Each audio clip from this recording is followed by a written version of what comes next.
It's funny you say that because I'm also out here on the West Coast, born and raised in California, 50 plus years here in the Pacific time zone. But since I started doing this national show, I've tried to adjust to the good afternoon, good morning conundrum that we all live in here. Mm. Yeah, and it's just such a different arena as a sports fan or just people in the business because the games are on so much earlier, like right after you get done with work. Like I get off the air at 5 p.m. during the weekdays, and so sometimes I have to rush right home or the games are already happening, and so it changes the way that you kind of go through your life and consume all of the content that we have to do to stay up to date with everything. There's so much to do, and so that's why you have the show, right? To make sure you can guide everyone through all the chaos and madness. Exactly. And there's so much going on. And like you said, out here in the West, it's like morning action, and we've got morning puck. Carolina and Boston scoreless in the first period. But I want to just ask you in general about betting on hockey because for the majority of my hockey betting experience, which is very limited, I've mostly bet on the puck line. Is that the most easy and the most sensible way for a hockey neophyte to kind of dip the toe in the water? I think it really depends on when exactly you're looking to wade into those waters. Like playoff time, it's just so chaotic. We're seeing such different results than we have seen in the regular season or even in past playoffs. I mean, I'm not a huge betting person. I go off of vibes. I go off of my experience as a netminder, as a coach, and everything else. And so I just try to read the situations, whose momentum is responding, whose teams are responding in moments of adversity, and that's why we're seeing a huge uptick in goals, at least through the first few games of a lot of these series. But I think we're going to start to settle down a bit here as we get down into the elimination games. Defense tightens up, and it's just those are the trends that I look for. And so a lot of the over unders. I'll look for specific players that I know are playing really well. Like if you're looking for somebody's stick who is hot right now, that look no further than Joe Pavelski for the Dallas Stars. They were able to secure a victory last night, and he can tip pucks out of left field any day of the week. And so in playoffs, that's just one of those skills that's invaluable. And so that's how I kind of try to find the edges to make some cash. We'll take a look at some of the remaining series that are going to go on today in just a moment. But I want to ask you about what you mentioned. It seems like goals are coming in bunches early in these series. I look at Mm-hmm. yesterday's Pittsburgh Rangers game, 7-4. Felt like there was a couple of goalies in that series that were playing quite well, yet the goals came in bunches. Do you find that later in series, under plays might be more sensible? As you mentioned, things start to really squeeze down and shifts become more passionate. Absolutely, and I think we'll see a little bit of a change in the way that the games have been called. We've seen an uptick in penalties being called, and usually in playoffs, it's let the guys play, let it be decided at 5v5 because the man advantage has become such a big thing for teams to have, and not everybody has that top level. Like you could look at like the Nashville Predators; they have one of the best power plays in the league. But the reason why they have one of the best power plays in the league is because of their physical nature that they play, and so they create a lot of apprehension in their opponent.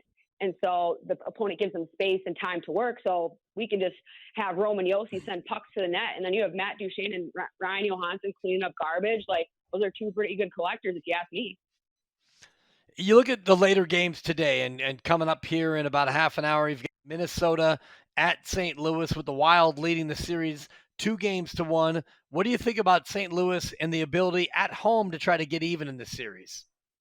This is a huge game. I mean, every game is a huge game, but there's so much momentum going in Minnesota's favor. And maybe I'm a little bit biased because that's where I'm from, in case you can't tell by my accent, especially since we're talking about hockey.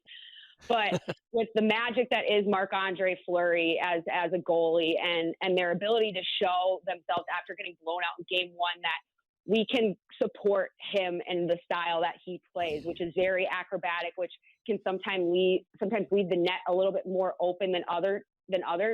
But he has an ability to game break, his ability to get pieces of pucks that otherwise wouldn't be got in the biggest moments. And that's especially important against like teams like St. Louis. We have David Perron, who's one of the most specialized power play guys. You have Ryan O'Reilly, who's I would think this is the guy who would describe playoff hockey in my dictionary. I'm like, this is the dude, no face shield and everything. But their goaltending situation has been very inconsistent in St. Louis this year, and that's really concerning considering they signed Jordan Binnington's extension last season, as you probably have seen. He has not started in any of the playoff games yet. It's been Ville Husso, who's been fine, But with Torrey Krug out with injury with St. Louis, he is such a big cog to what they do, and they struggled so much last season just getting settled as a new defensive core. And so I like Minnesota today, and I like Minnesota in the series. But you know what? Those power play goals, like I said, they come in bunches, and especially with St. Louis. Yeah, Minnesota minus 105 on the money line.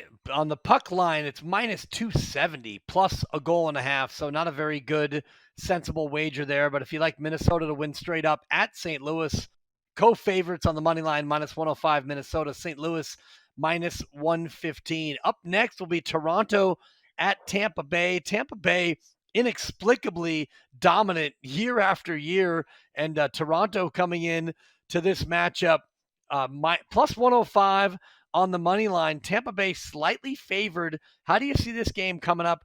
Game 4 from Tampa with Toronto up 2-1. Man, if Toronto wins this game, it's going to be really hard for me to say that they're not going to win this series. And we all know that the beer leagues come calling for us all at some point. You know, we can win 3 or 4 Stanley Cups. We can quit after high school. We can quit after college. But there is going to be a time where the Tampa Bay Lightning get eliminated, and it might be this week. But I think that they're going to win today's game because to lose on home ice, your first game on home ice, that you just can't have that. And I don't think that they're going to go quietly. I think you're going to see a resurgence in with Steven Stamkos, with the Kucherov, Victor Hedman. I haven't been that impressed with Andre Vasilevsky's play, which is really something to say because he's the best goaltender in the NHL, or at least in the last few seasons. But you know, they played a lot of hockey, and there's a reason why the Golden Knights are sitting at home. Like, they played a lot of hockey as well, almost as much hockey as the Tampa Bay Lightning. So it might be time for those chickens to come home to roost. And the Toronto Maple Leafs, I mean, they're scoring, they're showing up. They're getting the monkey off their back. And so it's kind of scary to me if they are able to advance past this round, because not only do they check that box off for the first time since like 93 or something, and it's against the 2-time defending Stanley Cup champions. Like, could you get a bigger ego boost? Does Toronto need a bigger ego boost? Probably not. Lindsey Brown here, 11-4 to the bet Las Vegas, with some great hockey insight here on Sunday Bets with Guru and Divs. One more from the Sunday action, and I do want to ask you about Colorado and Nashville in a moment, but Edmonton is playing at LA with a 2-1 edge in that series. How do you think this game 4 goes in the nightcap? Well, I'm kind of an underground Kings fan because I love Jonathan Quick and the way that he played through their 2 Stanley Cups in 2012 and 2014. But it just seems like Edmonton's been able to overpower them offensively. I mean, in game 1, it was vintage Jonathan Quick, and they have great center depth through the Kings lineup. But there's a reason why I think they're scoring a lot of goals. They're missing Drew Doughty a lot. He tried so hard to try to get back into the lineup towards the end of the season for like a month before they just said, hey, the wrist isn't going to be able to make it. And so you have a lot of inexperience on that back end. They went out and traded for Troy Stetcher from Detroit, who has a little bit of playoff experience. I really like him as like a bargain guy for fantasy hockey or other purposes, but he's not going to be enough to like stop Connor McDavid or check up Leon Draisaitl. Like, Leon Draisaitl is a cheat code of a human being. He's massive and he can pass. Like, it's not fair. And so as long as their goalies are showing up, they're going to be able to probably walk through this series. But it's not the Kings' time yet, and they know that. But this is good experience for a lot of their young guys, like the Quinton Byfields and the Alex Iafallos, who haven't been here before. I love it, Lindsey Brown, with some good insight on today's action. And the Avalanche, by the way, the only team so far to have a 3-0 lead. Every year, it seems like the Avalanche are going to make that mark, take that next step. But is this finally their year? They've had 3 straight second-round losses. Are they the team to beat in the West? I mean, they are, but they're kind of not, because for all of what Colorado is, like you said, it's almost eerie how when we get to 3-0, we always make it to the second round, and their goalies always get hurt. I'm so depressed about this because I love the Avs. I wore number 35, so clearly me and Darcy Kemper are sort of best friends. He doesn't quite know it, but he took a stick through the cat eye mask last night, and we're very much worried about his eye health and just what his availability is going to be. Hockey is obviously secondary when you're talking about stuff like that, but Pavel Francouz, who's their backup, who's been around for the last few years, he's a very, very capable guy. Like, he can absolutely lead them through that, but he also has injury problems, and he's been riding the pine a lot lately. So you'd be surprised how quickly you can kind of overstretch something in gameplay versus practice because you just can't replicate it. And so they have to be very careful about that. But man, that top line of McKinnon, Rantanen, and Landeskog, even Landeskog was the one that picked up the slack last night. And so that's when you know that they're kind of firing all cylinders. It's not just McKinnon or it's not just Rantanen who's usually one scoring the goals. But we haven't heard a lot from Kadri, and that I think their lower lines, is, or at least their lack of depth, has bit them in the butt previously. And so if they're on a crash collision course with Minnesota, they're going to need to get going.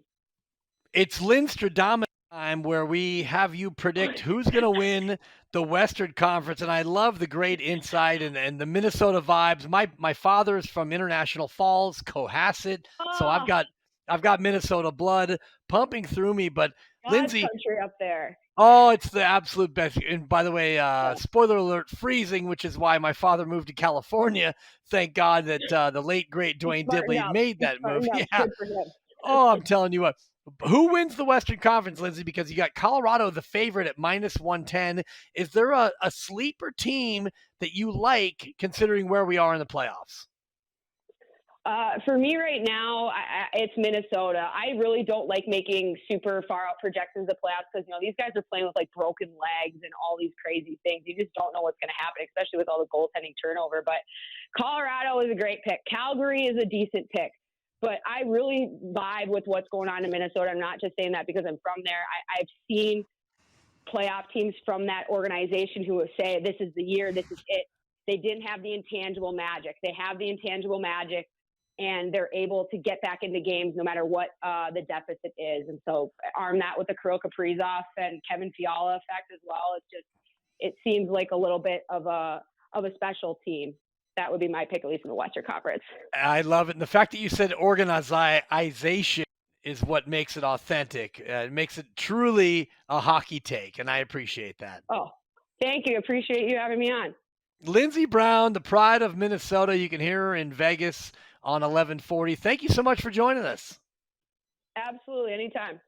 I love it. More hockey talk as we go here on Sunday's Bets.